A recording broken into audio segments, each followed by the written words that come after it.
Assalamualaikum warahmatullahi wabarakatuh.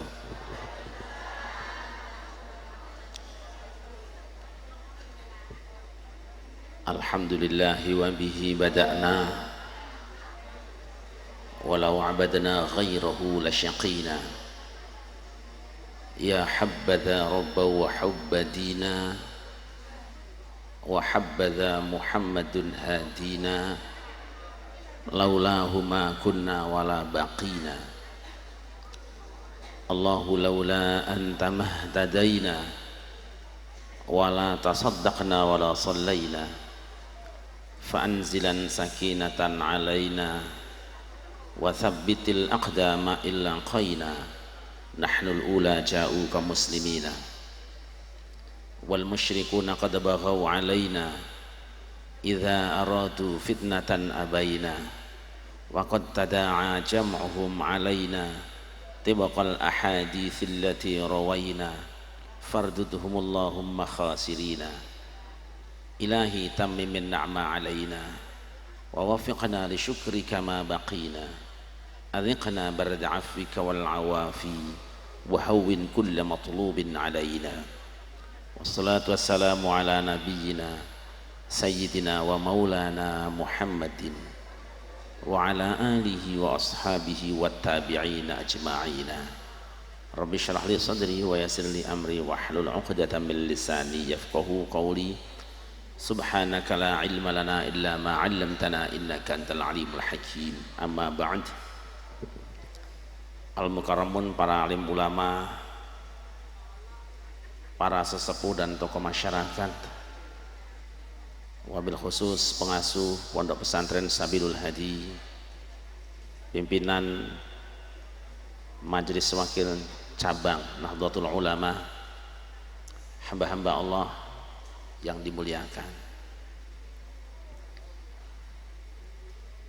Dengan izin Allah, pada malam hari ini saya dapat bersilaturahim di tempat yang mulia ini dengan satu harapan, mudah-mudahan apapun yang kita lakukan semenjak dari kediaman masing-masing sampai di tempat ini hingga kembali nanti diterima sebagai ibadah di hadapan Allah Subhanahu wa ta'ala. Salawat dan salam kita sanjungkan keharibaan baginda Nabi besar Muhammad sallallahu alaihi wasallam serta segenap keluarga dan sahabatnya, juga lumai pada kita sekalian selaku umatnya yang selalu berusaha dan berupaya untuk berjalan sejalan dengan sunnah-sunnahnya. Allahumma sholli wa sallim wa barik alaihi. Ada kegembiraan yang sangat besar malam ini, selain saya bisa bertemu dengan para kiai dan hadir di tempat yang berkah ini, saya juga bisa bertemu dengan sahabat lama saya, teman menghafal Al-Quran dulu, Kiai Ali Mudhafar. Satu dapur, malah kadang-kadang satu piring. Saya kira karena banyaknya serangan beliau sudah jadi Wahabi, tapi alhamdulillah tidak. Di sini juga saya bertemu dengan Kiai Syekhu, mungkin rumahnya agak jauh ya, ada 20 kilo dari sini lebih. Ini biasa kumpul muludan di Jakarta. Ada juga tiba-tiba ada telepon masuk Ustadz Haryanto, itu juga teman perjuangan Nahdlatul Ulama, kusak-kusuk belusuan di Jakarta. Jadi rasanya lengkap sudah kebahagiaan saya malam ini. Mudah-mudahan pertemuan kita diberkahi oleh Allah Subhanahu wa ta'ala.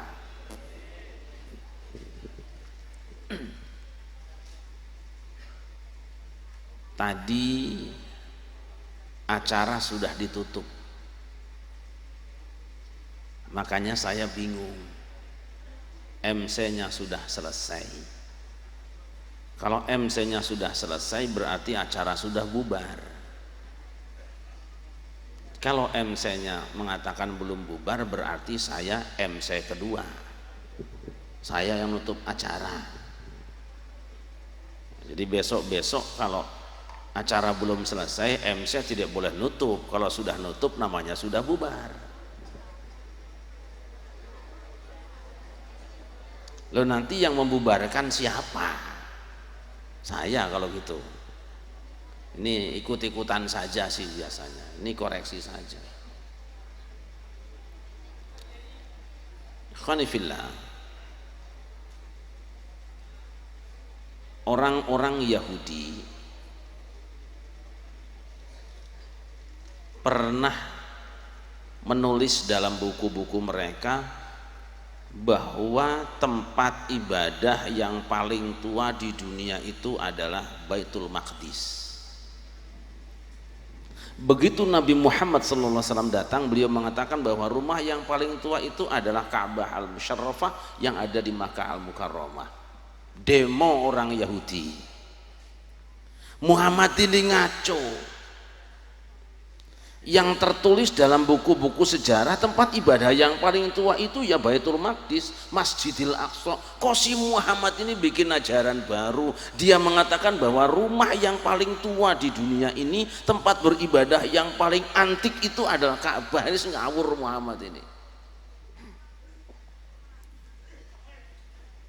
Kemudian Allah Subhanahu wa taala menurunkan firman-Nya, Inna awwala baitin wudi'a lin-nasi lalladzi bi Bakkata mubarakan wa hudan lil alamin.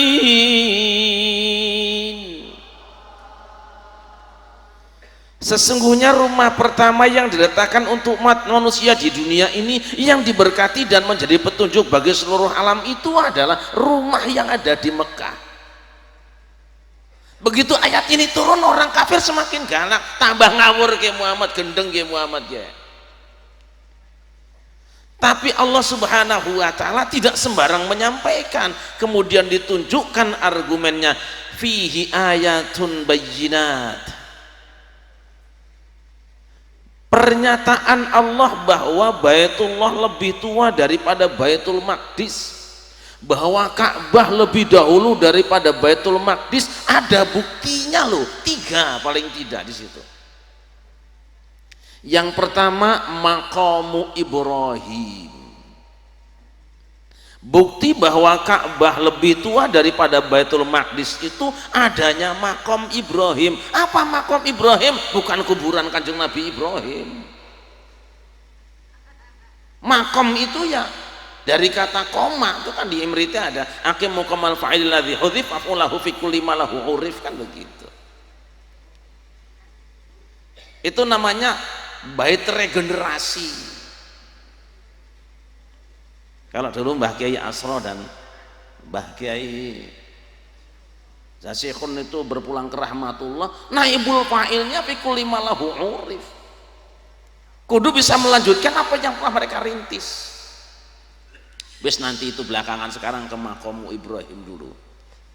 Apa itu maqamu Ibrahim? Maqam Ibrahim itu adalah satu batu situs yang di situ ada bekas gambar tapak kaki Nabi Ibrahim, tapi tidak mungkin tapak kakinya jeblos segitu dalam. Mosok kaki jeblos di batu sampai 5 cm. Itu adalah ukiran yang dibuat oleh setelahnya untuk melestarikan tapak kaki Nabi Ibrahim. Itu petilasan Kanjeng Nabi Ibrahim ketika manggil-manggil orang naik haji, sampai sekarang masih ada. Itu dikurungin pakai kayak emas. Nah itu kurungannya bid'ah, wong Nabi Muhammad yang nggak pernah bikin itu kok. Tapi anehnya kerajaan Wahabi ya malah dibagus-bagusin.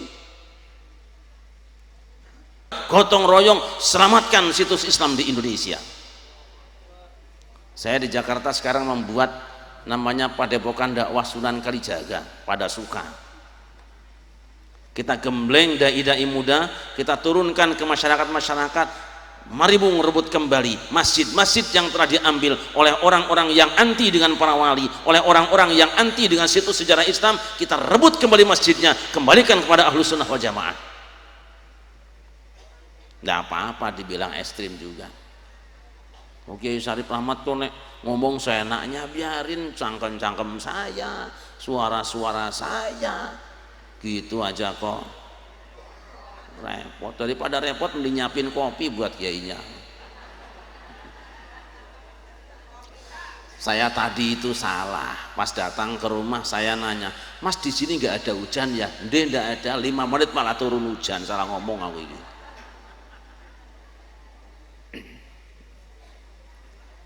Ma'asyiral muslimin rahimakumullah, maka peninggalan para wali mulai Kanjeng Sunan Ampel, kalau perlu As-Samarqandi, Ibrahim Masmoro, kemudian Kanjeng Pangeran Derajat Lamongan, Kanjeng Pangeran Pokek, terus ke bawah seterusnya. Lestarikan sejarah itu, sebab ini akan menjadi bukti bahwa umat Islam punya perjuangan yang panjang, bahwa kebenaran akidah Ahlus Sunnah wal Jamaah ada buktinya. Kalau itu dihancurkan, nanti orang tidak punya bukti bahwa Indonesia Ahlus Sunnah wal Jamaah. Satu. Yang kedua, Umar bin Khattab begitu melihat ada makom Ibrahim, kok punya pikiran aneh. Apa pikirannya? Wahai Rasulullah, alangkah baiknya kalau setelah kita sholat, setelah kita tawaf, sholat sunatnya di makom Ibrahim saja. Kenapa dia meminta supaya sholat sunat tawaf itu di makam Ibrahim? Dalam pikiran Umar bin Khattab, ini tempat mengandung berkah, ini ngalah berkah ini. Turunlah firman Allah, wa idh ja'alna al-baita mathabatan lin-nasi wa amna wattakhidhu min maqami Ibrahim musalla wa ahidna ila Ibrahim wa Ismail an tahira bayti lit-ta'ifina wal-'akifina wal-ruk'is sujud.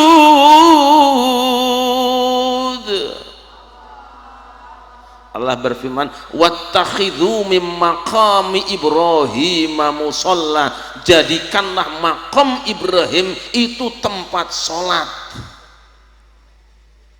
Loh, maqam Ibrahim itu cuma situs petilasan, Pak. Tapi kok Umar bin Khattab punya rasa, punya pikiran, punya istihad, pantasnya sholat sunat di sini. Artinya apa? Itu ngalah berkah dengan tempat orang mulia. Saya ngomong sama orang NU sing ora pati NU ora usah ngrungokke ndak, marak kira penak. Jelas apa tidak? Ya, tapi nek ora trimo ya ora apa-apa, bar ngaji ayo ke kandhan ditontonane biasa saja.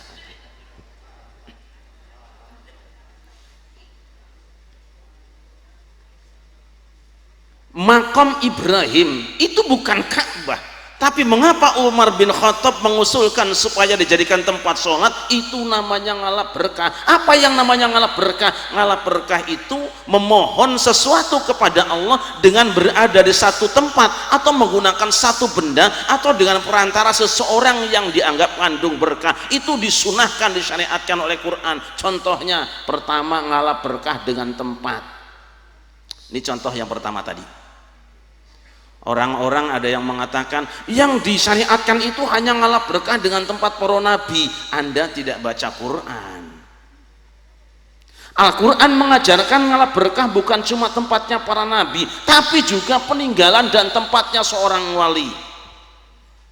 Saya bertanya kepada Allah, tiba-tiba Allah jawab, bukan saya dapat wahyu, cuma ditunjukkan Allah ayatnya. Nuwun sewu kiai, ini saya belum nemu kitab rujukannya, tapi muncul dewe.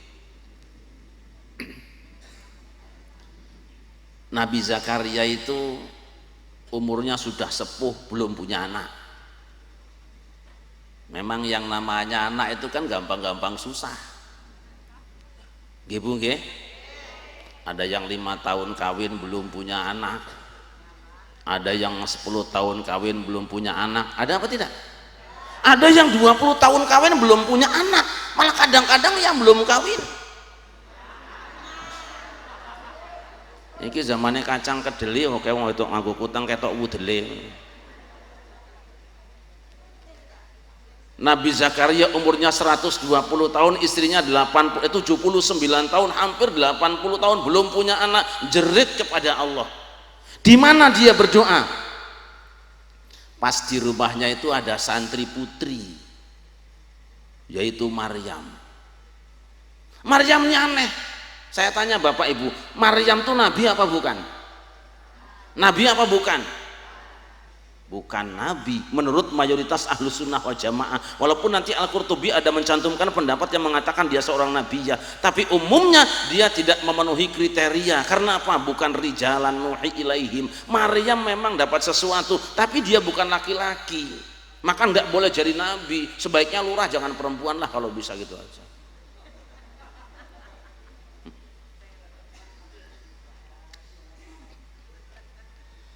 Nabi Zakaria menyaksikan tiap hari Maryam ini santri putri cantrik ini ada yang mengirimkan makanan di kamarnya, di sentongnya, di kombongnya. Maryam iki sikondi ki Maryam huwa min indillah. Ini rezeki dari Allah. Rupanya Maryam ada yang ngirim paket sembako setiap hari. Karena Maryam ini manusia yang punya kemuliaan di hadapan Allah, ada karomahnya, didatangi malaikat tiap hari, maka Nabi Zakaria punya rasa ini tempat kandung berkah. Lalu Quran mengatakan, hunalika da'a Zakaria rabbah qala rabbi habli min ladunka dzurriyyatan thayyibatan innaka sami'ud du'a.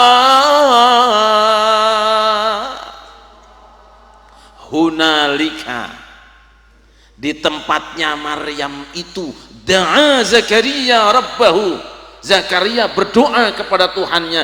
Nabi Zakaria seorang nabi berdoa numpang di tempatnya Siti Maryam, itu namanya ngalap berkah dengan situs para wali, ngalap berkah dengan tempatnya seorang wali. Kedudukannya tinggian Zakaria, kenapa dompleng tempatnya Maryam? Ada bukti ngandung berkah.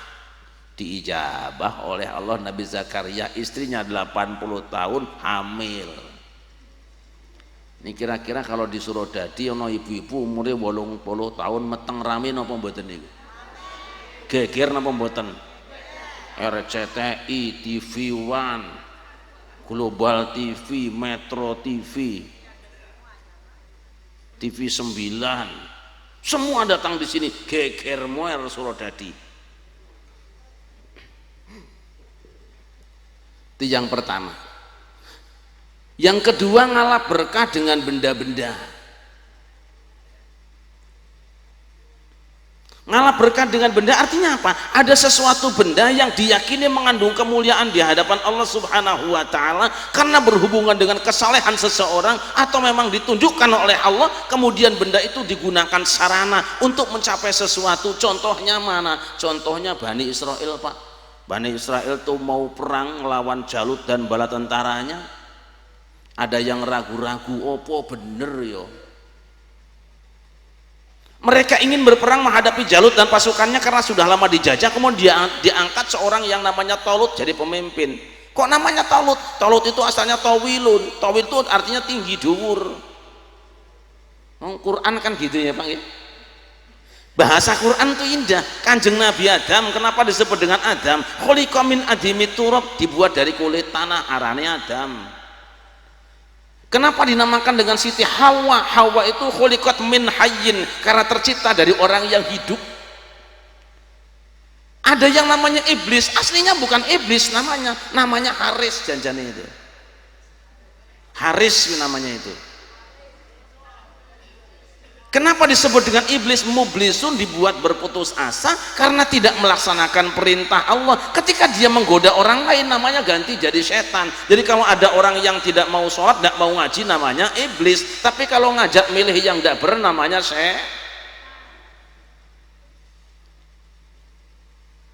Nabi Idris, apa artinya Idris? Daro saya durusu durusan, rajin sinau. Nabi Idris itu karena rajin sinau. Kenapa disebut dengan Fir'aun? Cara wong tua, farra min aunilah lumayus kopi tulunge Gusti Allah, nyemplung ciloko nang lautan. Lah orang Jawa juga biasa bikin nama, ada namanya Rojiman. Ada nggak nama Rojiman? Rojiman itu asalnya a'udzubillahi minasyaitonir rojim, setan yang terkutuk, makanya nggak sholat. Lah nek kaya ngono yo anakku tak ganti arane apa Mas? Rojingun. Ada nama Rojingun. Rojingun di Quran juga, tapi asalnya innalillahi wa inna ilaihi, kon mondok ulang lulu. Lah anak saya jangan Rojingun, ganti saja yang bagus dari surat Yusuf. Siapa namanya? Sarikun. Ada Sarikun.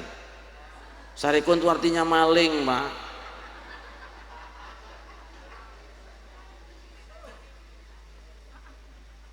Yang bagus tuh nama Marijan, mantep itu. Marijan itu dari Quran. Wa khalaqal janna mim marijin minar. Allah membuat jin itu dari marijan. Marijan itu nyala api, makanya Mbah Marijan matinya di gunung.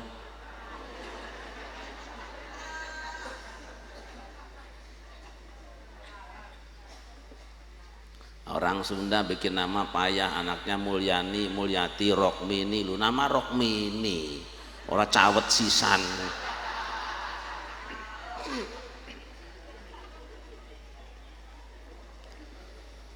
Ketika diangkat Talut menjadi pemimpinnya, orang Bani Israel bertanya, anna yakunu lahul mulku alaina wa nahnu ahaqqu bil mulki min wa lam yu'ta sa'atan minal mal. Bagaimana mungkin Talut diangkat menjadi pemimpin kami sedangkan dia tidak punya hak apa-apa dan dia tidak punya harta karena orang miskin. Sebab kata orang Yahudi, yang namanya pemimpin harus turunan pemimpin, yang namanya camat mesti anak camat, yang namanya presiden mesti anak cucunya presiden. Ini kelakuan Yahudi. Kalau nanti ada orang milih pemimpin berdasarkan keturunan bapaknya semata-mata, ini akal Yahudi, saudara-saudara.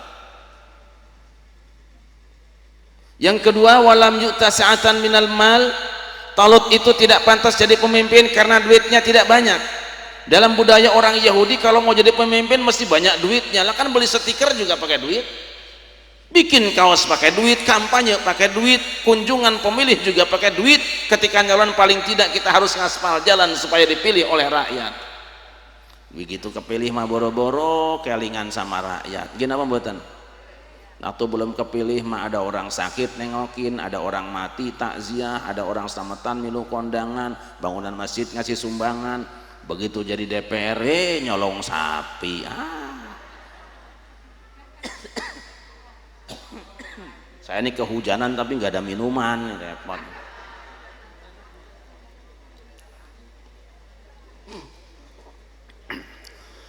Lalu Nabi Samuel berkata kepada Bani Israel, wa qala lahum nabiyuhum inna ayata mulkihi ayatiyakumut tabutu fihi sakinatun min rabbikum فيه سكينة من ربكم وبقية مما ترك آل موسى وآل هارون تحمله الملائكة إن في ذلك لآية لكم إن كنتم مؤمنين. Nabi mereka berkata, sesungguhnya tanda naiknya Talut menjadi panglima angkatan perang dan akan menang itu, nanti akan datang tabut yang di dalamnya ada ketenangan dari Tuhan kamu dan merupakan peninggalan barang antik, peninggalan keluarga Musa dan keluarga Harun. Tabut itu nanti akan digotong oleh malaikat. Jadi kata Nabi Samuel, Bani Israel akan menang nanti setelah datangnya tabut. Nopo tabut? Kotak wasiat. Apa isinya? Menurut para mufassirin, kotak tabut itu isinya adalah pretelan kitab suci Taurat. Asal kotak itu berada di Bani Israel, lalu Bani Israel perang pasti menang dengan berkah pretelan kitab Taurat. Saya mau tanya saudara-saudara, mana yang lebih berkah, Taurat nopo Al-Quran? Mana yang lebih berkah, Taurat apa Al-Quran? Kalau kitab Taurat pretelannya saja bisa mengandung berkah, bisa membawa kemenangan dalam peperangan, pantes kalau dulu anak-anak kecil kita suka dikalungin pakai Quran Stambul yang kecil itu. Ada nggak yang pakai kayak gitu? Ini ada yang bilang, Mas, kalau kalungan Quran tuh jangan yang kecil, yang gede aja sekalian. Loh, kalau yang gede itu bukan buat kalung, Mas, buat apa? Menutup endasmu itu.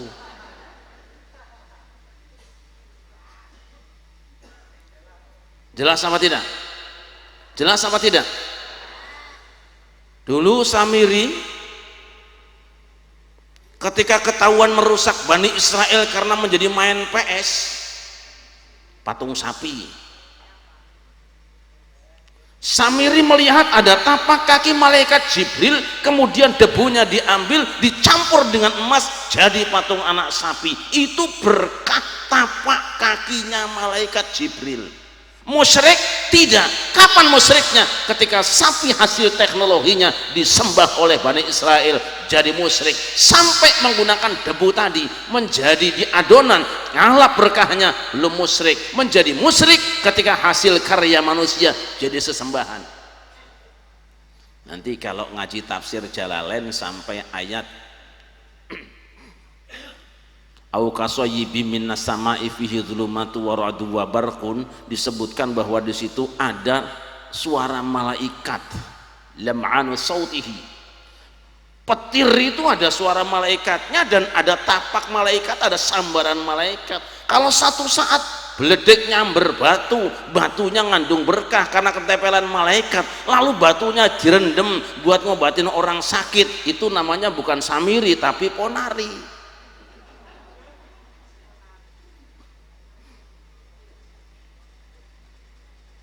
Ya, sampai langsung. Ya, makasih. Dianggapnya ikan akuarium.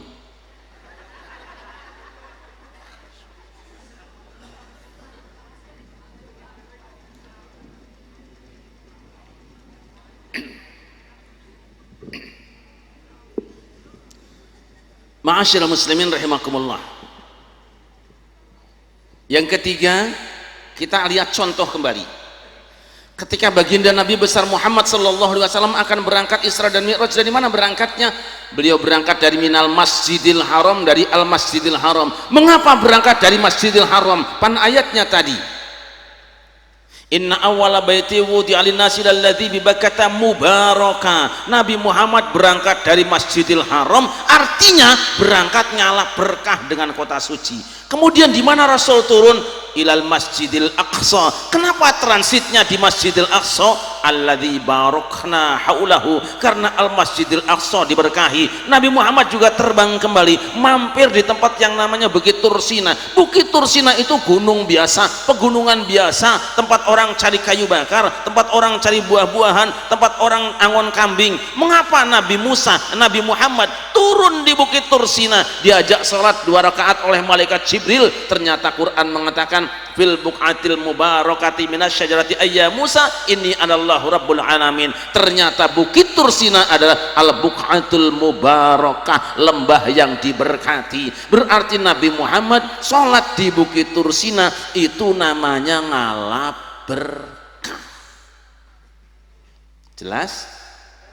Saya mau tanya, mengapa Bukit Tursina diberkati Allah? Karena tempat itu adalah tempat turunnya wahyu dari Allah subhanahu wa ta'ala, tempat munajatnya kanjeng Nabi Musa selama 40 hari 40 malam, lalu turun kitab Taurat jadi berkah. Saya mau tanya panjenengan, mana yang lebih berkah? Tempat turunnya Taurat apa tempat turunnya Quran? Jawab yang kompak. Lebih berkah tempat turunnya Taurat apa tempat turunnya Quran? Kalau Nabi Muhammad ngalap berkah dengan bukit tempat turunnya kitab suci Taurat, mengapa sekarang di Mekah di bawah Gua Hiro ada tulisan tempat di Gua Hiro tidak ada istimewanya, Anda tidak boleh musyrik dan Anda tidak dapat keuntungan apa-apa dengan sholat di Gua Hiro? Ajaran dari mana ini?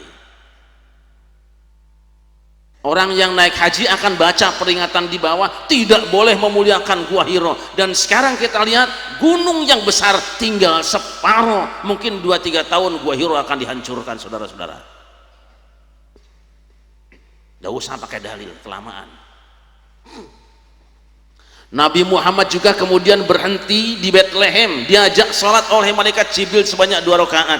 Ditanya oleh Jibril, Muhammad, tahukah engkau tadi berhenti? Tidak tahu wahai Jibril, lawang saya baru pertama sekali kesini kok. Engkau tahu Muhammad, tadi engkau sholat 2 rakaat di tempat yang namanya Bethlehem. Bethlehem itu adalah tempat lahirnya Nabi Isa. Kenapa Nabi Muhammad sholat 2 rakaat di tempat lahirnya Nabi Isa? Ayat Quran mengatakan, Qala inni abdullahi atani alkitaba wa ja'alani nabiyya wa ja'alani mubarakan aynama kuntu wa awsani bis salati waz zakati ma dumtu hayya. Potongan ayatnya, wa ja'alani mubarakan aynama kuntu, dan Allah telah menjadikan aku Nabi Isa orang yang diberkati dimanapun aku berada. Nabi Isa lahir di Bethlehem, maka Bethlehem jadi ngandung berkah. Pantes Nabi Muhammad ketika Isra Mi'raj sholat 2 rakaat. Artinya Nabi Muhammad sebelum melanjutkan perjalanan ngalap berkah dengan tempat lahirnya Nabi Isa. Saya mau tanya saudara-saudara, mana yang lebih berkah, tempat lahir Kanjeng Nabi Isa atau Kanjeng Nabi Muhammad? Saya tanya jawaban yang tegas, mana yang lebih berkah, tempat lahirnya Kanjeng Nabi Isa atau tempat lahirnya Kanjeng Nabi Muhammad? Kalau Nabi Muhammad saja ngalap berkah dengan tempat lahirnya Nabi Isa, mengapa tempat lahir Kanjeng Nabi Muhammad di Mekah Al-Mukarramah dibuldoser oleh kerajaan dan ulama Wahabi dan sekarang dijadikan perpustakaan, orang tidak bisa menginjaknya lagi? Hamba-hamba Allah yang dimuliakan, Ahlussunnah wal Jamaah sudah benar, tidak ada orang nyembah tempat lahir Nabi, yang ada ngalap berkah.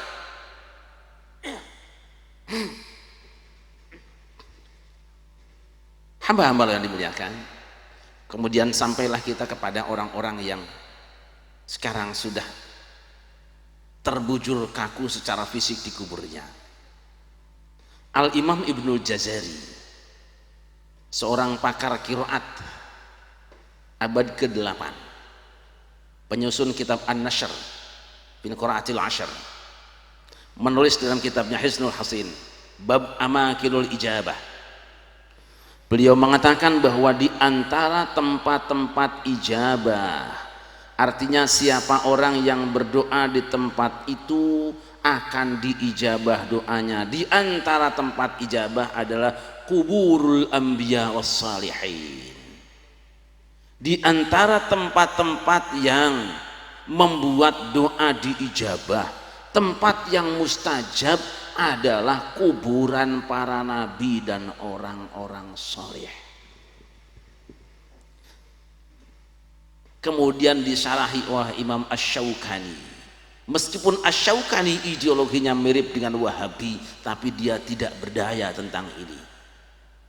Mengapa dikatakan bahwa kuburul anbiya was sholihin itu mustajabah? Karena ada hadis Nabi riwayat Muslim tentang bab zikir yang sangat panjang.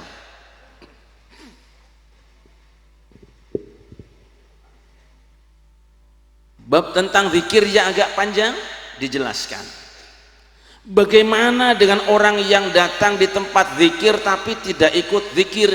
Jawabannya, humul julasaul ladzina la yashqa jalisuhum. Itu adalah teman-teman duduk, rekan-rekan bergaul, siapapun duduk di tempat mereka, di samping mereka, walaupun diam sudah tidak akan rugi. Karena orang soleh itu berada di kubur itu, maka siapapun duduk di samping orang soleh itu, dia sudah tidak akan rugi. Tidak usah banyak cerita, mungkin pengalaman paling banyak nih saya itu dulunya bukan santri, saya ini kata orang sayyidul ayam, tukang adu ayam.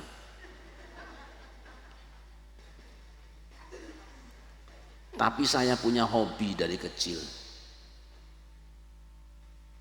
asal dengar ada kuburan ulama saya tidur di situ. Saya pernah jalan kaki dari Maron, Loano, Purworejo sampai Jogja hanya nyari-nyari kuburan para kiai dan sowan para kiai. Nah, suruh mondok pulang terus. Ning sama ulama sama kiai saya ta'zim. Walaupun tidak seperti mereka, saya ngalah berkah dengan mereka. Ya berkah, sekarang nggak pinter-pinter amat, tapi disebut bodoh, maman dan malu gitu kan. Itu luar biasanya. Maka anak saya yang pertama perempuan dapat beasiswa ke Mesir. Saya bilang, sebelum kamu mulai kuliah di Al-Azhar, ziarah kubur para wali dulu, kirimkan fotonya ke orang tuamu. Dia kirimkan foto-foto para wali, Imam Syafi'i, kemudian Imam Waqi' dan lain sebagainya, termasuk Ibnu Athaillah. Saya bilang cukup lebih dari 3 ulama besar, mulai kuliahmu. Anak saya yang kedua juga baru berangkat ke Maroko. Saya pesankan, kamu berangkat ke Maroko, yang pertama kamu kunjungi, cari orang soleh. Baru sampai di sana dia sudah mulai nanya, kalau Imam Al-Jazuli itu siapa? Pengarang Dalailul Khairat. Berarti sudah benar nih anak saya. Itu pengalaman pribadi yang tidak bisa dibantah, diganggu gugat. Airnya segini, jam berapa rapi yang haji? Masya Allah. Ini 2,5 jam ini. Ini macul gini kan. Saya tahu dia pengen separoh nanti itu.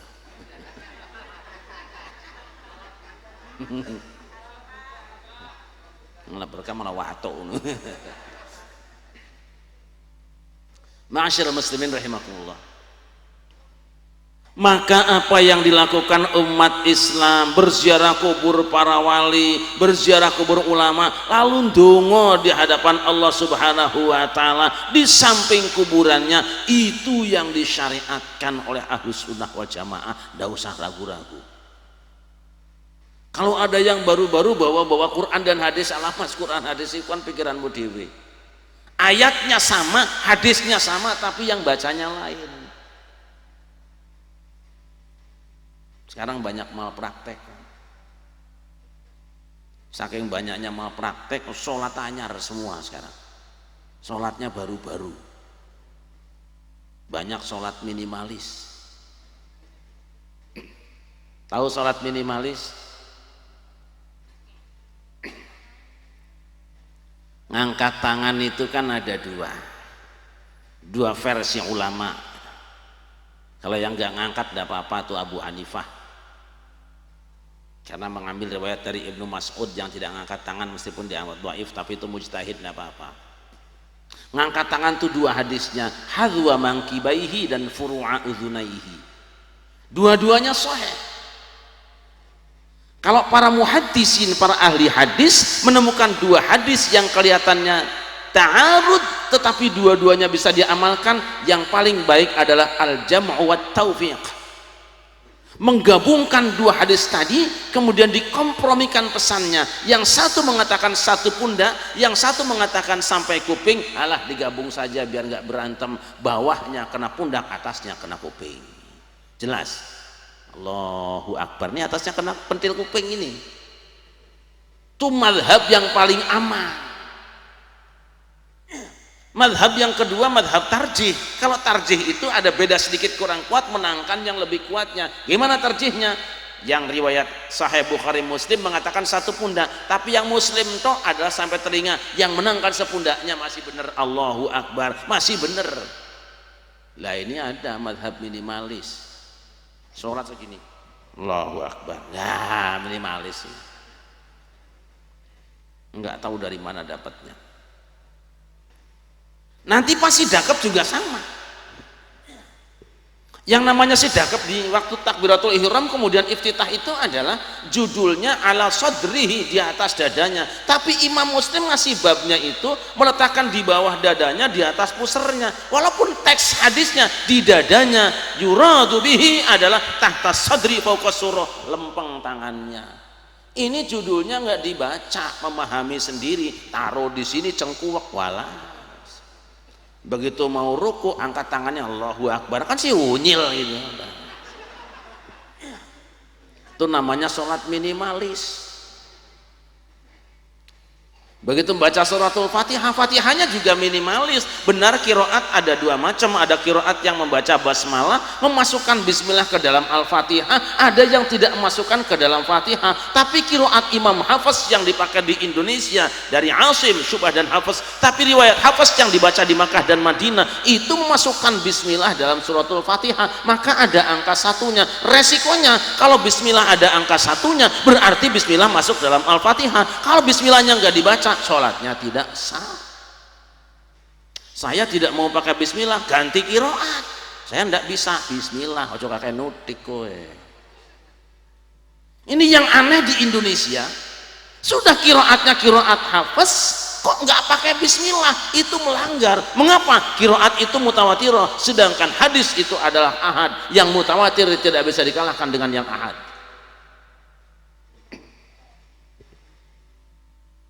Dikiranya gampang apa ngomong agama itu, kadang-kadang bocah-bocah itu baru bisa manjangin jenggot, motong celana aja serewel lah. Motong celana mah gampang.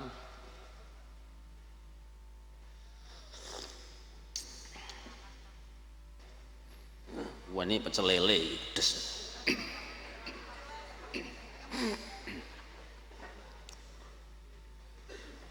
Giliran sujudnya blurut 2,5 meter. Ya saya kan sujudnya mau bareng sama orang Pakistan, Mas. Orang Pakistan tuh tingginya 2 meter, kamu nyusul sampai nyungsep nggak nyampe kamu. Urunan beli saja dah ya enggak kok ya. Begitu tahiyat jarinya nggak mau diem, takut.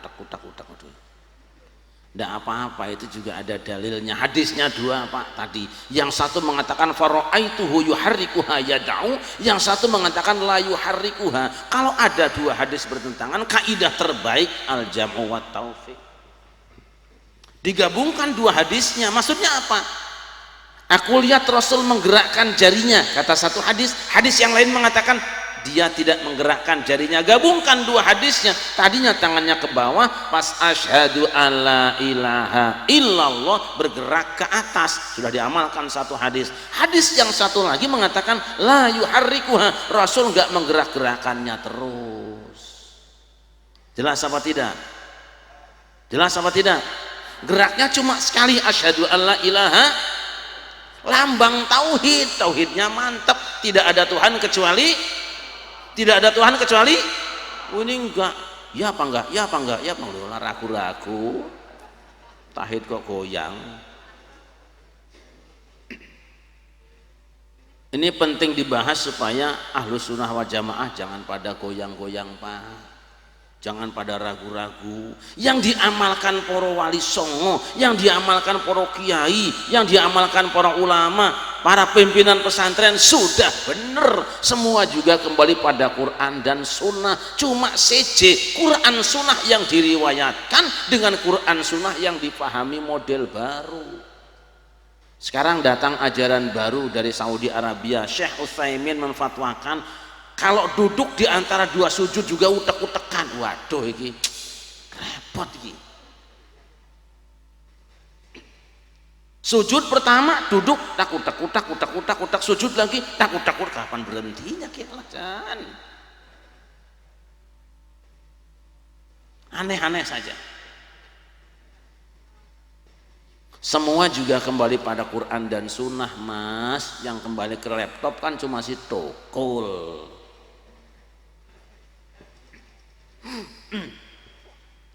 Khanifillah,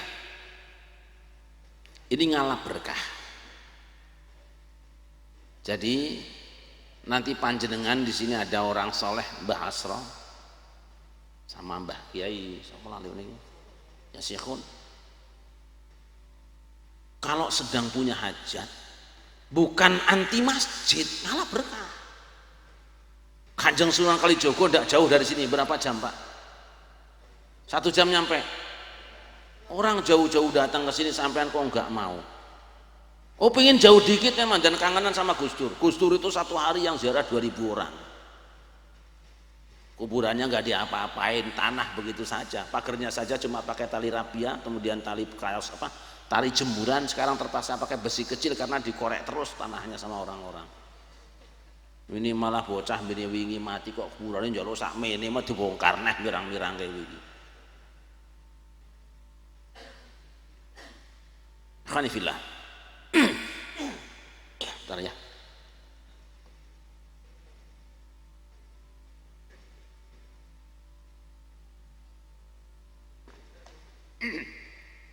Dulu disamarkan terjadi kemarau panjang. Kemudian kaum muslimin sudah mengadakan istighosahan, sudah istisqa, gak turun-turun hujan. Akhirnya datang orang soleh lapor kepada Al-Qadhi, Tuan Hakim, Tuan, alangkah baiknya kalau kita coba berziarah ke kubur Imam Bukhari di Khartang, jaraknya cuma 8 mil, coba kita di sana berdoa kepada Allah, barangkali Allah kabulkan doa kita. Ini yang usul orang soleh. Berangkatlah umat Islam ke kuburan Imam Bukhari, melingkar di kuburan Imam Bukhari, berdoa kepada Allah, belum beres, belum pulang, hujan sudah turun dengan deras. Luar biasa. Para ulama waktu hidupnya dia maslahat manfaat buat umatnya, soleh dan maslahat. Setelah wafatnya pun tetap soleh dan maslahat. Beda dengan kita, hidupnya bikin ribet, matinya bikin susah. Para ulama hidupnya kayak gunung, saudara-saudara. Apa gunung? Gunung itu pakunya dunia. Ketika gunung masih banyak, dia menyimpan air yang banyak, tumbuhan yang besar-besar, di atasnya hidup burung-burung, di atasnya hidup binatang buas, di atasnya hidup ular, tikus, cacing, semua hidup di gunung. Artinya apa? Ulama itu lapang dadanya, dia tidak milih-milih umat. Kalau dia sudah jadi ulama, ulama siapapun dilayani, maling juga dilayani, copet dilayani, biang kerok dilayani. Kenapa? Dia adalah lahan yang subur, tempat pengharapan orang lain. Lirraf'i wan nasbi wa jarrin nasalah ka'rifina fa innana nilnal minah. Apal mboten niku nggih beda niku nggih. Lir'afi wan nasbi wa jarrinna salah ka'rif bina fa innana nilnal minah. Lir'afi dengan orang yang tinggi, wan nasbi orang yang sedang-sedang, kalangan menengah, wajarin orang bawah, nah domir nahnu kami salah tetap bisa bergaul dan baik. Lalu ka'rif bina fa innana nilnal minah, ketahui kami sesungguhnya kami sukses meraih keberuntungan. Orang yang ingin sukses mesti pandai bergaul, kalau tidak pandai bergaul nggak akan berhasil. Ini nyari ulama yang pandai bergaul itu susah. Ini Sunan Kalijogo ini yang contoh beratnya itu. Dakwah itu kalau ngomong tuh gampang, nih prakteknya susah. Ada penyanyi mau datang di Indonesia, penyanyi porno, demo tolak, halah, nggak bisa. Contoh Kanjeng Sunan Kalijogo, ada wayang, bukan dibubarkan wayangnya, tapi jadilah dalang yang nomor 1. Itu caranya.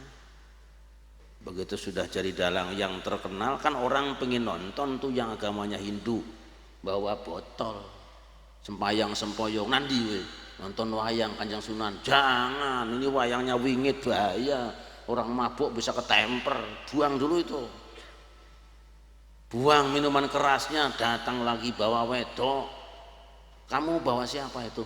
Alah ya temen lah, seneng-seneng anget-anget nonton wayang. Nggak boleh, ini wayang ini istimewa, ini ada jimat baru ini. Kalau kamu bawa perempuan yang belum dikawin bisa kena kamu. Suruh pulang untuk perempuan, pulang perempuannya, datang lagi nanti nonton paspornya, datang lagi nanti nonton paspornya mas, passwordnya dulu ada pinnya itu loh.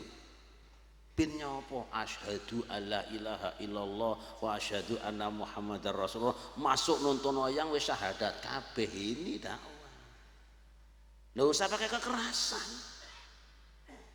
Saya itu diajari sama Bu Wahid Hashim dulu, saudara-saudara.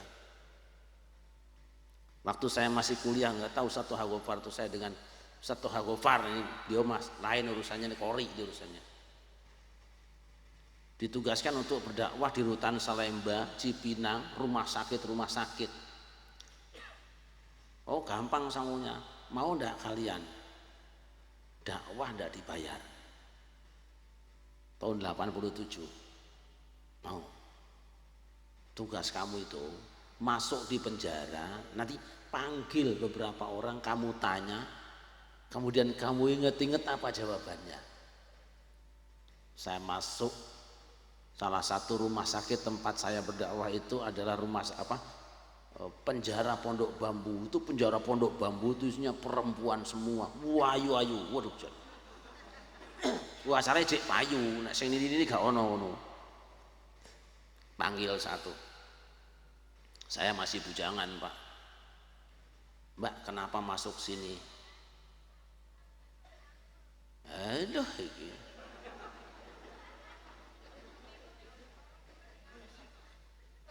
lho, ibu-ibu masuk penjara rugi penjarane.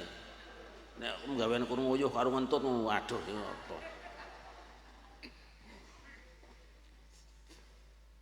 Kenapa masuk di sini, Mbak? Saya kena garukan. Garukan, iya. Di mana? Dekat rel kereta, dekat Menteng situ. Memang kenapa, Mbak? Masa nggak tahu sih? Memang kenapa? Ya itu dah. Saya jadi perempuan malam. Kalau siang laki-laki, ya enggak.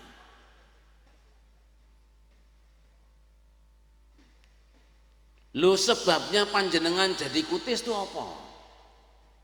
Gini Tat, saya ini punya anak 3.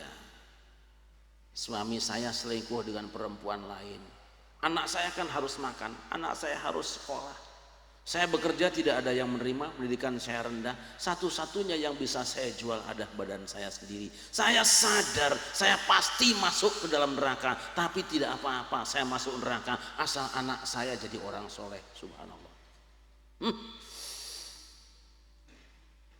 Saya pulang, sowan Ibu Wahid Hashim. Sudah, kamu cerita. Saya ceritakan ini, apa kata beliau? Drif, kira-kira apa yang harus kamu lakukan menghadapi ini?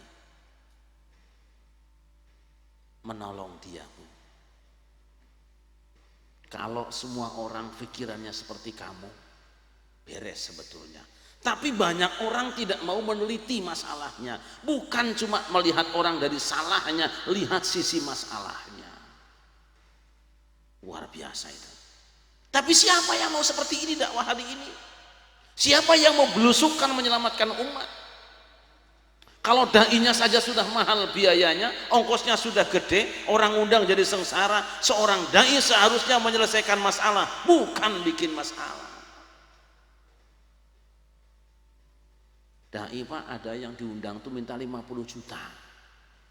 Rukun Islamnya saya tanya berapa? 5. Loh, podo 5. Tak kira 17. Lu kalau 17 pantas wong udah gila. Masya Allah. Siapa yang perhatikan ini? Dan doakan saya, insya Allah sedang punya program untuk menjadikan penjara sebagai pondok pesantren. Saya sudah bicara dengan Direktur Pemasyarakatan. Saya bilang pesantren-pesantren Jakarta penjara-penjara Jakarta akan saya jadikan pesantren, tamat di penjara 3 tahun siap jadi kiai. Kita sedang siapkan kader-kader NU yang ikhlas. Kalau satu penjara isinya 3.000 orang, coba. Saya berdialog dengan teman-teman di penjara. Saudara-saudara,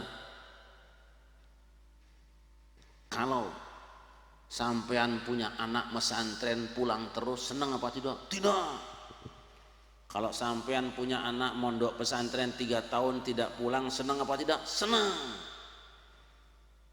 Kalau penjara ini saya rubah jadi pesantren dan kalian ngaji, pengen pulang dah? Pengen, ngaco pulang juga sebenarnya.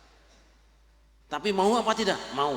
Tunjukkan pada dunia bahwa kalian masuk ke dalam penjara karena narkoba, tapi keluar dari penjara kalian bisa jadi khutbah, saya bilang. Bisa jadi khotib-khotib, bisa jadi guru-guru ngaji. Ini sedang kita susun programnya ini. Kalau Jakarta selesai, tidak mustahil seluruh Indonesia penjara kosong, karena setelah di penjara mereka pulang jadi kiai semuanya dan mencari teman-teman penjahatnya untuk disadarkan. Siapa yang mau melakukan ini? Ini dakwah gratisan, Pak. Hamba Allah yang dimuliakan. Yang kedua, majelis kita malam ini adalah majelis zikir kepada Allah. Dari awal pertama kita baca ayat-ayat Quran, dari awal pertama kita baca sholawat, dari awal pertama kita zikir, sampai menjelang pagi nanti tempat ini dipenuhi dengan zikir. Ingatkah kita dengan Rasulullah yang bersabda, inna lillahi malaikatan sayyahin yaltamisuna majalisa dzikr wa idza wajadu qauman yadhkuruna Allah tanadaw halummu ila hajatikum wa yahfunahum bi ajnihatihim. Allah memiliki satpol PP dari kalangan malaikat. Apa yang mereka lakukan? Mereka bertebaran di muka bumi mencari-cari tempat-tempat zikir. Ketika bertemu dengan majelis zikir, mereka turun menghamparkan sayapnya, saling berbagi tempat, dan mereka berkata, halummu ila hajatikum, wahai orang-orang yang berzikir, ayo kamu minta apa, sampaikan kepada Allah, ini saatnya kamu berdoa kepada Dia. Masya Allah. Itu ngelihat mampir nih, ini di sini penuh malaikat ini, penuh ini. Enggane malaikat doyan makan pisang udah dari tadi habis ini. Oh pisang tok ya. Ini penuh dengan malaikat. Makanya kepada orang yang beriman Nabi berpesan, idza marartum biryadil jannati farta'u, jika kamu lewat di taman-taman surga mampirlah kamu. Ini saudara-saudara kita yang naik haji sekarang berada di Raudhoh. Sebenarnya di Indonesia juga banyak Raudhoh. Raudhoh bukan cuma satu, tapi Raudhohnya Majelis Wakil Cabang. Itu pimpinan pusat Raudhoh di Madinah. Ini juga Raudhoh. Apa Raudhoh itu? Hilakul zikri, riungan orang zikir adalah taman surga. Ini adalah taman surga. Maka orang yang mati di majelis zikir, insya Allah masuk surga. Amin. Nah, mati ku pada gigi.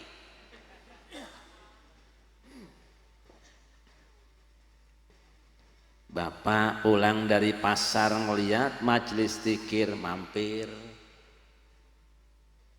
Ibu gendong bocah lihat majelis zikir mampir. Selesai sholat kiainya zikir ikut zikir. Tuh. Malaikat mampir, orang beriman mampir, ada makhluk yang ketika zikir kepanasan, setan. Makanya nanti lihat, kalau habis sholat pas wiridan ada yang buru-buru pulang, tuh orang udah kesurupan. Ayo, sudah kesurupan setan. Kalau pas di zikiran dia ketiduran, tuh orang udah kesambet. Ada nggak orang habis sholat imamnya zikiran malah minggat? Ada nggak? Kepanasan. Malaikat lapor kepada Allah. Dari mana kamu kat? Saya dari Surodadi. Surodadi, iya. Ada apa? Ada haul ya Allah. Ada orang zikir. Oh yang anu ya. Yang orangnya pada ngantuk itu ya. Iya.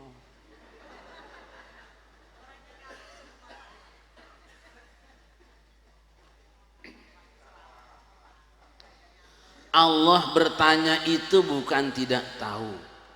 Allah tahu benar kita sedang di sini hari ini. Allah tahu benar kita sedang zikir di sini. Allah tahu benar kita sedang menyebut nama para ulama. Kenapa Allah bertanya kepada malaikat padahal dia tahu? Itu namanya job. Itu namanya ordernya malaikat. Masa malaikat nganggur? Supaya ada kerjaan. Apa yang mereka baca wahai malaikat? Subhanallah walhamdulillah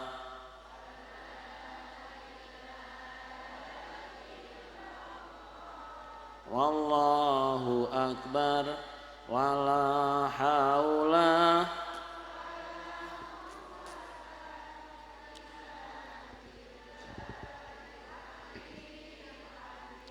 Terus baca apa lagi mereka? Mereka baca sholawat.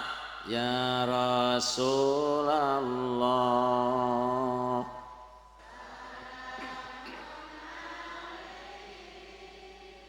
Ya masya dewa daraji seru anfan ratal alami ya uhailal judi wal karami ya uhailal judi.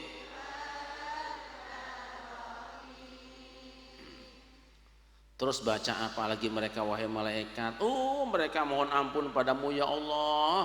Rabbana ya Rabbana zalamna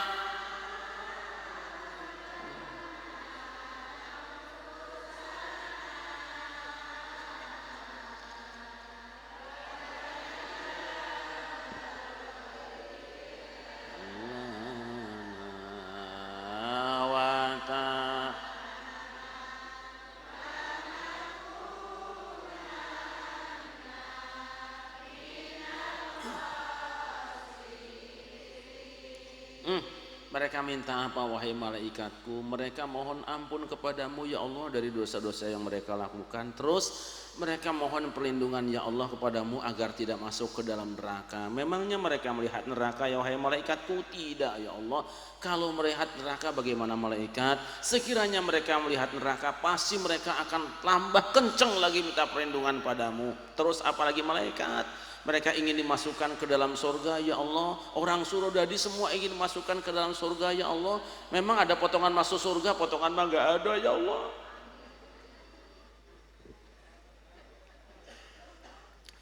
Memangnya mereka melihat surga wahai malaikatku? Tidak ya Allah. Kalau mereka melihat surga bagaimana wahai malaikatku? Sekiranya mereka melihat surga pasti mereka akan tambah keras memohonnya padamu ya Allah. Malaikat, pulang kamu ke Sabilul Hadi, sampaikan pada orang-orang yang masih betah di tempat itu, sampaikan pada ibu-ibu yang gendong anaknya tapi tidak pulang karena memang pegel kakinya, katakan pada mereka anni qad ghafartu lahum, aku sudah ampuni dosa mereka semuanya. Amin. Ini malaikat luar biasa Bu. Makanya pengajian ini udah angin surga, ngerti mboten artinya surga? Angin surga itu seger walaupun panas yo ngantuk enak ini. Tapi nek layar tancep itu angin rokok sampai jam 4 pagi ngeliatin layar tancep ngantuk-ngantuk. Itu angin rokok, panas ngono itu. Masya Allah. Indahnya tuh. Jangan main-main dengan zikir. Zikir itu luar biasa. Memang apa hebatnya Kanjeng Nabi Yunus? Modalnya apa? Modalnya zikir. Nabi Yunus diuber-uber kaumnya cemplung lautan dimakan ikan hiu. Apa modalnya? Badannya terhimpit, tubuhnya terjepit, yang tersisa tinggal sinyalnya ke langit. Apa yang dibaca? La ilaha illa anta subhanaka inni. Sarang-sarang la ilaha illa anta subhanaka inni kuntu bukan untu, ini untu.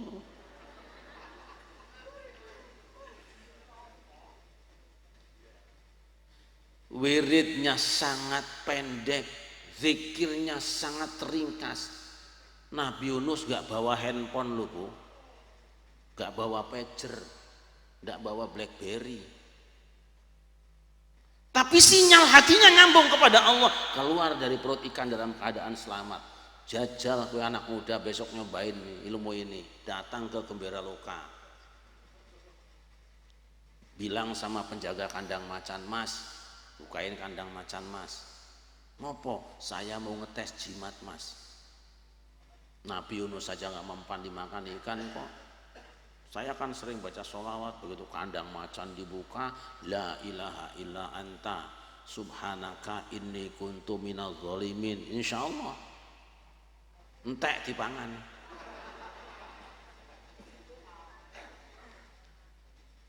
Kanjeng Nabi Ibrahim modalnya zikir, Pak.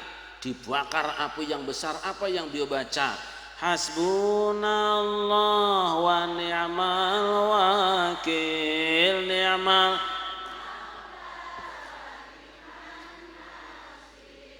Hasbunallah wa ni'mal wakil, ni'mal. Hasbunallah ni'mal maula wa ni'man nasir.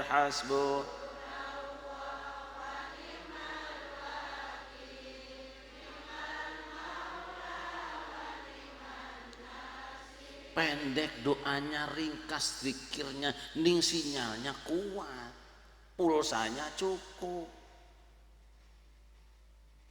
Qulna ya naru kuni bardan wa salaman ala Ibrahim.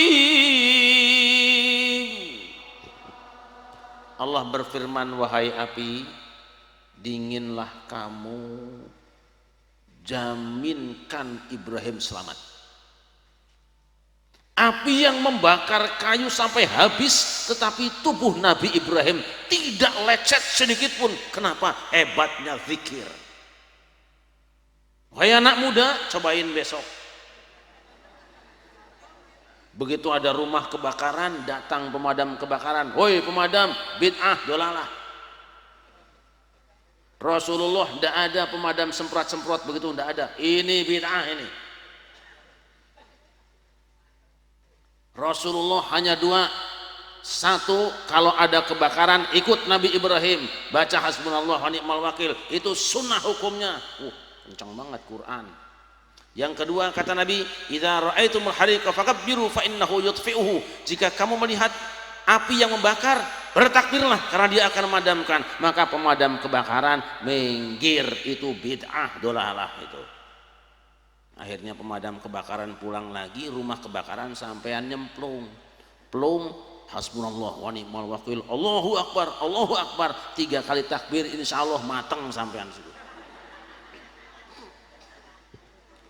Orang sekarang kan seenaknya dikit-dikit bid'ah, dikit-dikit bid'ah. Sing bid'ah itu apa? Bid'ah itu yang enggak ada zaman Nabi. Lah kowe yo zaman Nabi ora ono kok, kowe bid'ah.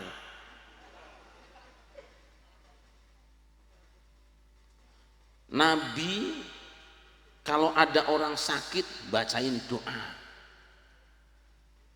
Lu sampean demam berdarah didongani apa diimpus? Bid'ah. Nabi itu kalau ada petir pakai tasbih, sekarang pasang penangkal petir, bid'ah tuh. Sampean besok naik ke tempat yang tinggi pas musim hujan, baca aja tasbih, insyaallah sampai berdek kowe mati ku. Dikit-dikit bid'ah, dikit-dikit bid'ah, yo enggak bid'ah apa aku. Sing bid'ah itu membatasi jamaah haji, itu bid'ah dolalah. Orang Islam Indonesia sekarang hanya 140.000 yang bisa berangkat haji karena dibatasi oleh kerajaan Wahabi Saudi Arabia. Orang Islam Indonesia daftar hari ini 17 tahun baru bisa berangkat, itu bid'ah dolalah itu saudara-saudara. Makanya kita berdoa mudah-mudahan Saudi direbut ahlu sunnah wal jamaah, amin. Saya maunya NU pindah semua ke sana jadi TKW terus rebut Ka'bahnya, itu beres lah. Wes sampean daftar TKI saja semuanya. Sampai di sana kibarkan bendera NU, rebut Baitul Haram. Setuju nak? Alah. Sama istri aja nggak berani kok setuju. Waru bojo diteladungi ae. Saya kan kelihatan kalau suami susah tuh, lihat badannya itu. Istrinya gendut-gendut, bojone kok kering-kering ngono. Diperes lahir batin.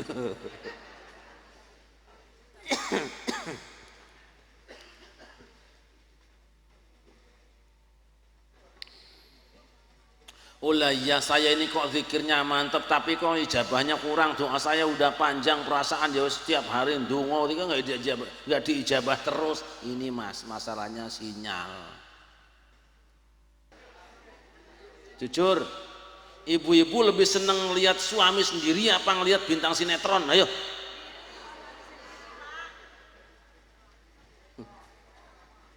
tukang goroh begini kok. Kalau ibu nonton sinetron 1 jam kuat apa tidak? Kuat apa tidak? Kalau ibu-ibu ngelihat rai suami sejam kuat enggak? Muntah kowe. Ini. Loh Yai, di mana supaya hati saya tidak stroke, supaya rohani saya sehat? Cari pelatih, Mas.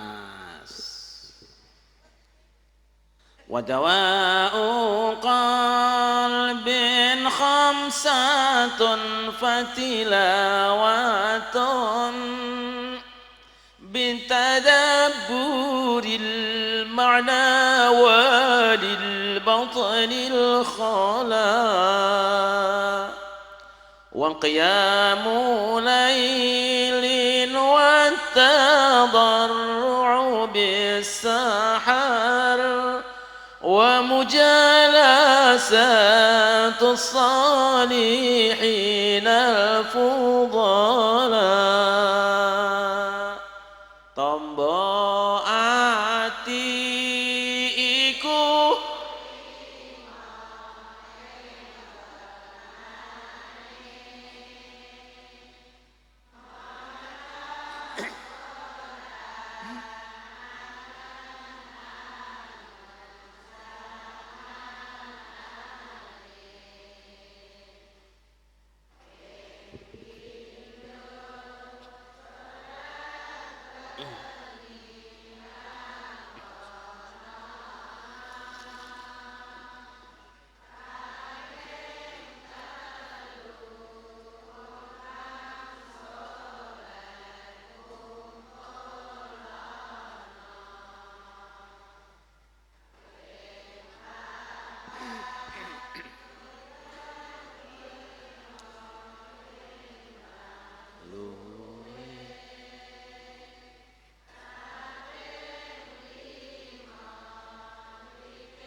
suwijine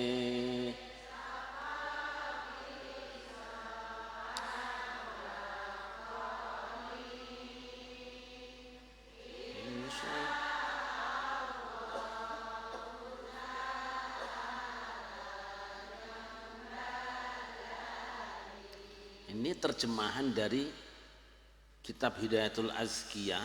Hidayatul Azkiyah itu ngutip dari pernyataan Ibrahim Al-Khawas, seorang sufi. 5 obat penyembuh hati yang sakit itu. Panjenengan niku atine pun sehat napa meriang saniki? Wis ora tak tambani wis mari kok. Meriang napa sehat? Yo golek dokter. 5 niku nggih apa nggih? Baca Quran sak maknanya. 2 weteng ira ingkang luwih. Jangan terlalu kenyang perutnya. Yang ketiga, sholat malam. Yang keempat, zikir wengi. Yang kelima, nah ini kiai ini guru kita nih, mujalasatus sholihin. Gaule panjenengan iku yen pengin mari manahipun le gaul karo wong-wong kang soleh. Nah ini penting. Rudi Hartono bisa menjadi pemain badminton terkenal tuh ada pelatihnya Pak. Ora sembarangan, latihan dhewe. Main bola nyepak dhewe gak iso. Mesti ada teman sparring, ada pelatih yang mengawasi. U19 itu kemarin dapat mengalahkan Korea. Tuh ada pelatih dan latihannya enggak sebentar, bertahun-tahun. Le panjenengan pengen jadi juara sepak bola hati, olimpiade mental, mesti ada pelatihnya, namanya guru mursyid. Zikir yang pengen pena mesti ada guru mursyidnya. Zikirnya mantep. Warfa bidom min wansiban fathan wajur kasron ka dzikrullahi abdahu yasur. Alfia. Warfa bidom min la wansiban fathan ilaha wajur kasron ilallah ka dzikrullahi abdahu yasur. Itu Ibnu Malik itu torikotnya Qadiriyah Nasyabandiyah loh Pak. Nah, nek ngaji kaya niki yo kelingan santri ku dadi seneng kaya jane. Ning mbuh sing krungu seneng apa malah puyeng kok gak karo iki. 5 bisyaddi summal maddi tahtu summa fawqu sifahlahu ma' barzakhin fastakmila. Niku Hidayatul Azkiya Syekh Zainuddin Al-Ma'bari. Cara zikir gimana? Warfa' bidhammin fansibal fatan wajur kasron la ilaha illallah, la ilaha illallah. Itu Qadiriyah, Naqsyabandiyah. Luar biasa itu. Wah, ini zikir enggak? La ilaha illallah, la ilaha illallah. Siunyil ya. Mesti ada pelatihnya. Pelatihnya siapa? Cari. Ning sing pelatih hati itu biasanya tidak kelihatan di muka umum. Barang sing larang itu mesti disimpan di dompet di dalam lemari yang paling dalam. Nek sing koyong ini namanya dagang asong, kowe teh botol iki murah-murah. Hati-hati. Mujalah satu salihin. Bergaul dengan orang-orang saleh. Itu obat yang sangat mujarab. Nah, gunung tadi. Gunung itu adalah para ulama. Selama gunung masih ada, lingkungannya pasti adem insya Allah. Selama gunung masih dirawat, air enggak kekurangan. Tapi kalau gunung sudah tersinggung, keluar laharnya, hati-hati dia. Keras, tetapi walaupun menghancurkan, nanti setelahnya tanahnya subur. Kalau ulama ngomeli, kalau ulama nempeling, ulama gebuk, sabar, nanti subur hatimu. Dulu kalau orang pesantren itu ditempelin kiai seneng. Nah sekarang disentak kiai bapaknya teko anakku rene iki dudu kon disentak-sentak nang mak ora tau disentak-sentak. Lho kapan jadinya? Gunung Merapi itu kalau keluar laharnya memang menghancurkan, sementara yang dihancurkan tuh pohon-pohon yang ada. Ganti generasi suburnya luar biasa. Kalau ngaji sama kiai, dikerasi kiai, biarin aja wong dasare anake sing atos ndase. Anake sapa? Anake sing nang isor bangunan kuwi.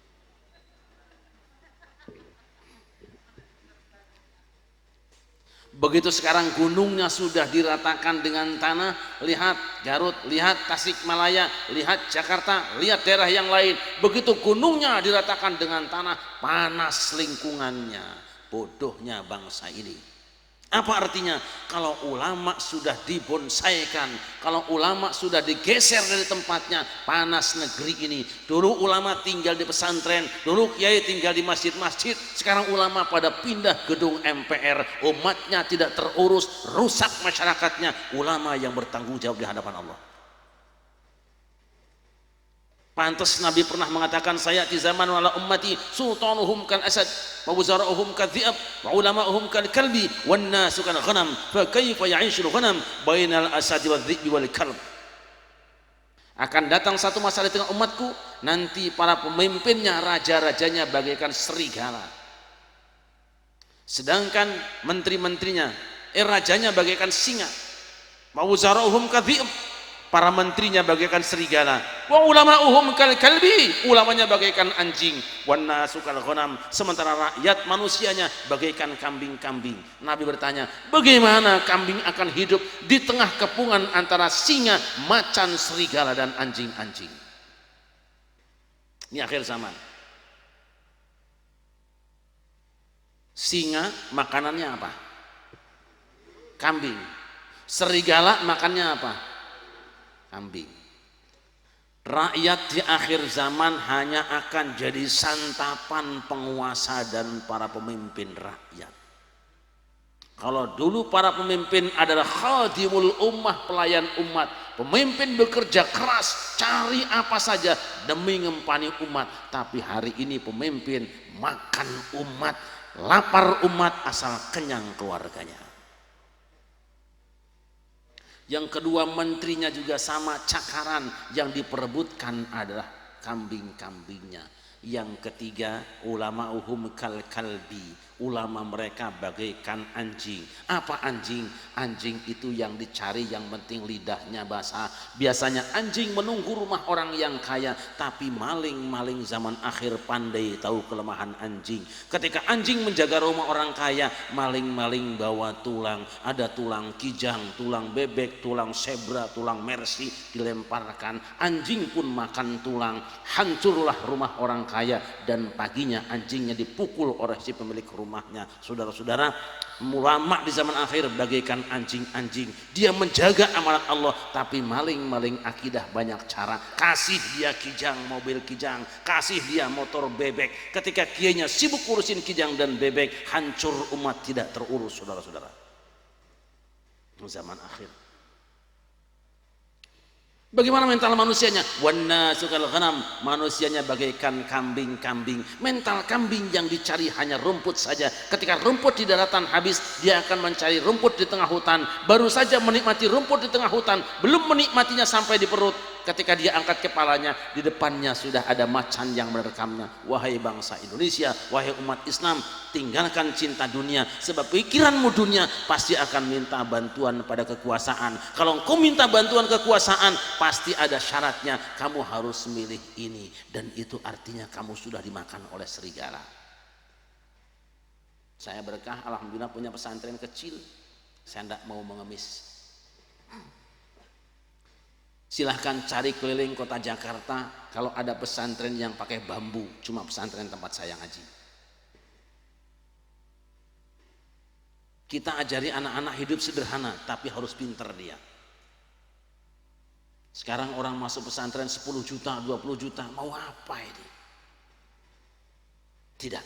Kembalikan pesantren kepada pola yang diajarkan oleh Wali Songo. Dia ada tempat mengajarkan orang hidup sederhana. Sederhana hidupnya, rendah materinya, tapi tinggi hatinya karena berhubungan dengan Allah Subhanahu wa Ta'ala. Pesantren ini kita jaga. Ini warisan ini kita jaga. Para murid yang masih sugeng, teruskan, ini amanah dari Allah. Jadilah naibul fa'il yang baik. Idza ubdila ismun min ismin aw fi'lun fi'lin tabi'ahu. Ganti generasi, kelihatan ganti kegiatan karena berkembang masanya, tetap tabi'ahu, ada yang diikuti dari seniormu, dari para guru-gurumu. Ma'asyiral muslimin rahimakumullah. Walah ora kroso jam 1. Nggih, jam 1 nggih. Wih iki 1 jame ora 12 iki to.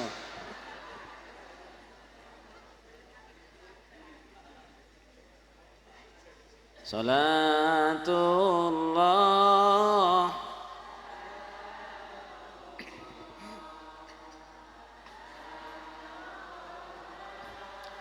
Rasulillah,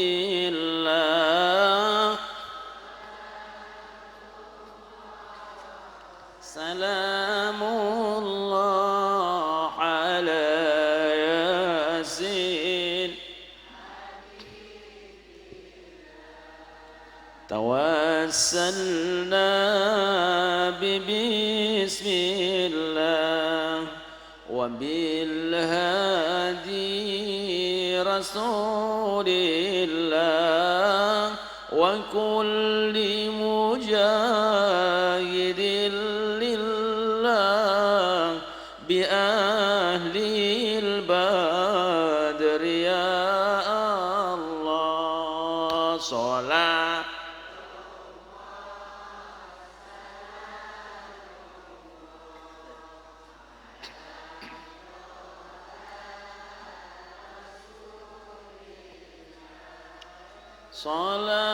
Salatullah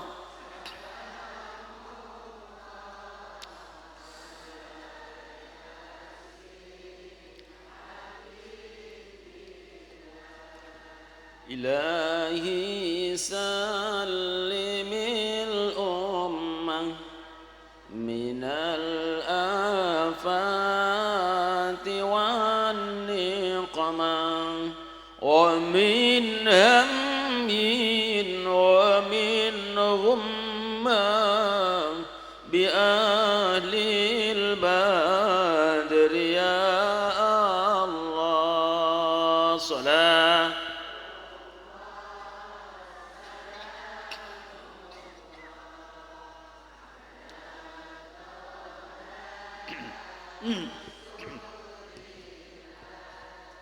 Salatu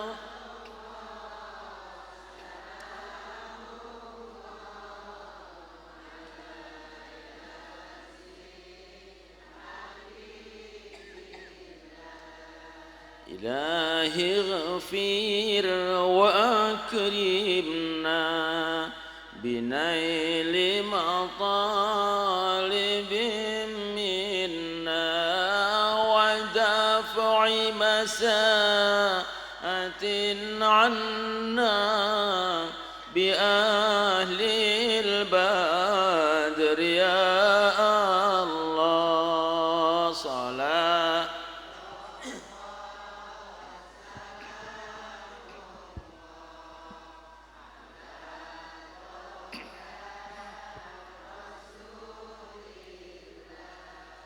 Salatullah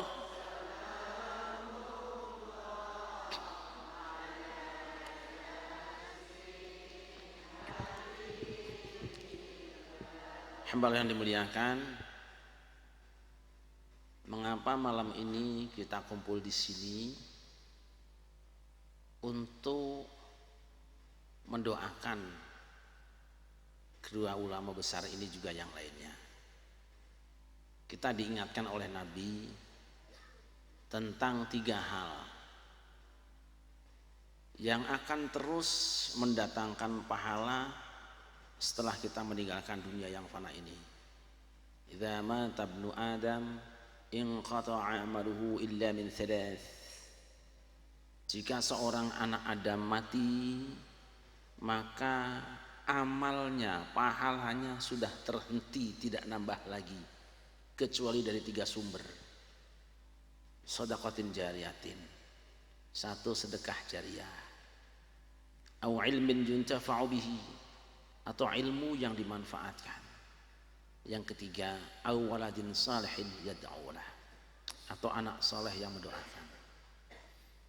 Ini 2 tokoh ini memiliki ketiganya. Harta yang beliau miliki dijariahkan untuk dipakai orang banyak, itu tidak berhenti pahalanya. Yang kedua, ilmu yang beliau miliki dibagikan pada orang banyak, tidak akan terputus selama masih ada yang melanjutkannya, muridnya sudah pada jadi kiai. Dan yang ketiga, waladin salihin yad'ulah, putra putrinya adalah anak-anak yang saleh yang melanjutkan perjuangannya. Kita berharap mudah-mudahan dari lembaga pendidikan pesantren yang di sini terus berkembang, akan lahir kiai-kiai, ulama-ulama yang akan mengharumkan Indonesia dengan Islam Ahlussunnah wal Jamaah. Dengan itu berarti kita telah berkirim kemuliaan kepada guru kita yang telah berpulang ke rahmatullah. Oleh karena itu maka kita yang malam ini kumpul, mungkin kalau melihat teori mah kita nggak lama lagi. Bisa dihitung jari berapa anak muda yang hadir pengajian ini. Kebanyakan kelihatannya sih sudah senior-senior juga ini. Tidak ada yang U19 lagi ini. Ini sudah angkatannya Joko Malis semua ini. Angkatannya siapa itu? Nobon. Ini angkatannya Muhammad Ali ini kebanyakan ini. Bapak Ibu sekalian, oleh karena itu kita selalu ingat bahwa waktu yang tersisa ini semakin kencang kita mengingat detik-detik di mana kita akan dipanggil oleh Allah. La ilaha illallah al-malikul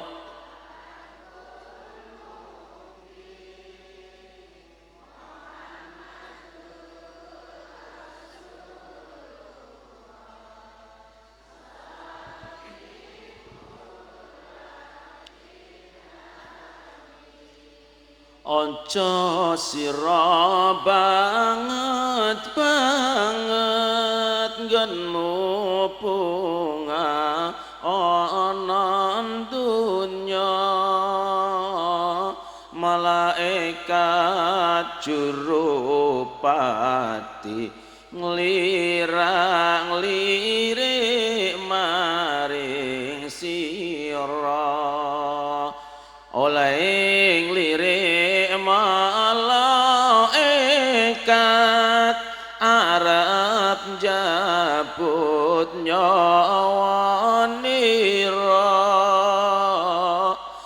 njebut angenteni dawe Allah kang maha mulya. Monggo la ilaha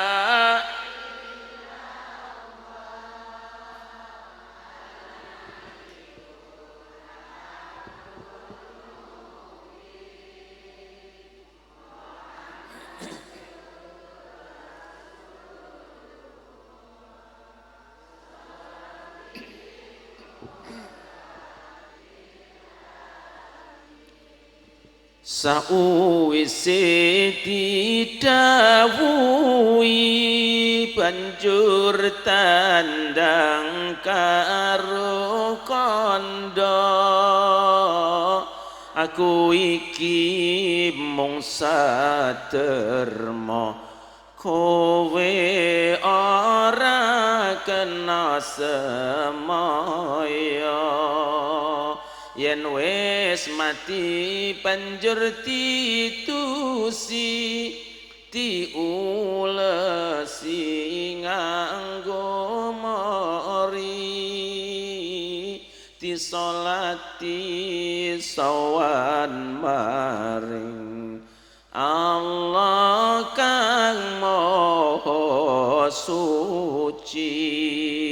Monggo la ilaha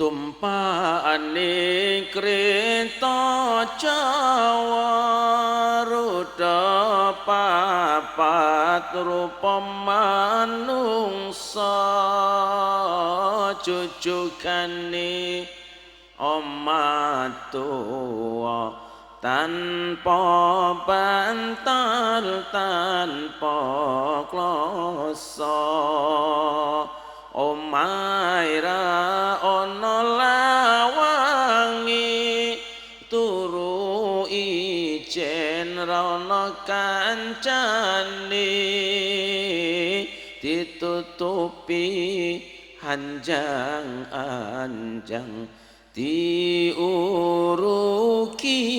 den siram kembang. Monggo la ilaha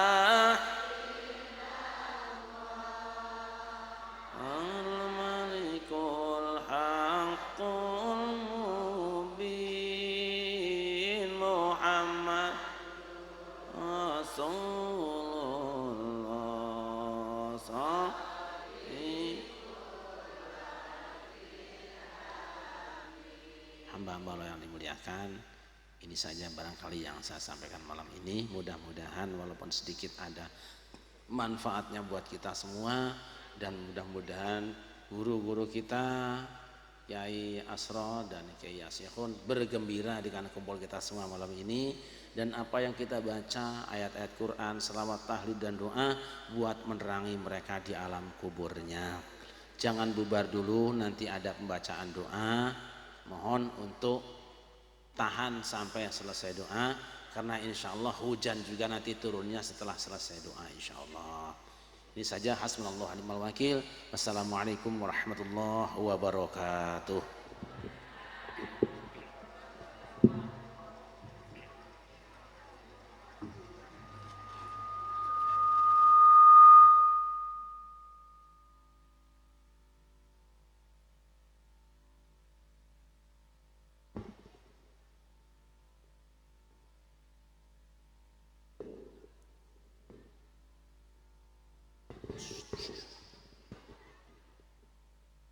Ila hadratin Nabil Mustafa Sayyidina Muhammadin sallallahu alaihi wasallam wa alihi ashabi azwaji wa zuriyati wa ahli ajmain, khususan ila ruhi Ki Haji Asra wa Ki Haji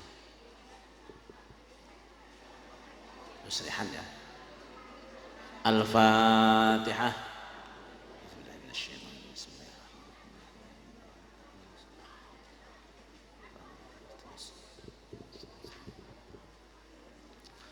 اللهم صل على سيدنا محمد وعلى ال سيدنا محمد سيد الاولين والاخرين والسلام رضي الله تبارك وتعالى عن كل صحابه رسول الله اجمعين.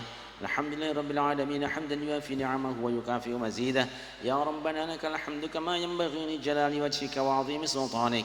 اللهم اغفر لنا ذنوبنا ولوالدينا وارحمهم كما ربونا صغارا ولجميع المسلمين والمسلمات والمؤمنين والمؤمنات الأحياء منهم والأموات. ربنا ظلمنا أنفسنا وإن لم تغفر لنا وترحمنا لنكونن من الخاسرين. ربنا لا تزغ قلوبنا بعد إذ هديتنا وهب لنا من لدنك رحمة إنك أنت الوهاب. ربنا إنك جميع الناس ليوم لا ريب فيه إن الله لا يخلف الميعاد. اللهم ارحمنا بالقرآن واجعله لنا إماما ونورا وهدى ورحمة. اللهم ذكرنا منه ما نسينا وعلمنا منه ما جهلنا وارزقنا تلاوته آناء الليل وأطراف النهار واجعله لنا حجة يا رب العالمين. اللهم اشرح بالقرآن صدورنا. اللهم اغفر بالقرآن ذنوبنا. اللهم نور بالقرآن قبورنا. اللهم انصر من نصر الدين وخذل من خذل المسلمين وهلك أعداء الدين وألف بين قلوب المؤمنين واجمع كلمتهم الحق يا رب العالمين. اللهم اغفر لموتى المسلمين الذين شهدوا لك بالوحدانية ولنبيك بالرسالة وماتوا على ذلك. اللهم اغفر لهم وارحمهم وعافهم واعف عنهم. ربنا اصرف عنا عذاب جهنم إن عذابها كان غراما إنها ساءت مستقرا ومقاما. ربنا هب لنا من أزواجنا وذريتنا قرة عين واجعلنا للمتقين إماما. ربنا آتنا من لدنك رحمة وهيئ لنا من أمرنا رشدا. ربنا أوزعنا أن نشكر نعمتك التي أنعمت علينا وعلى والدينا وأن نعمل صالحا ترضاه وأدخلنا برحمتك في عبادك الصالحين في عبادك الصالحين. ربنا أوزعنا أن نشكر نعمتك التي أنعمت علينا وعلى والدينا وأن نعمل صالحا ترضاه وأصلحنا في ذريتنا إنا تبنا إليك وإنا من المسلمين. ربنا آتنا في الدنيا حسنة وفي الآخرة حسنة وقنا عذاب النار. وصلى الله على سيدنا محمد وعلى آله وصحبه وبارك وسلم بفضل سبحان ربك رب العزة عما يصفون وسلام على المرسلين والحمد لله رب العالمين. يا ربي بالمصطفى بلغ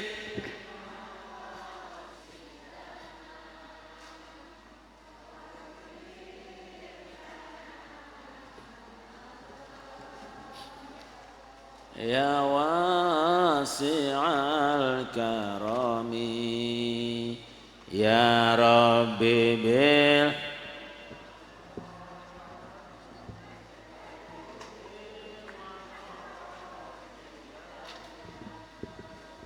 واغفر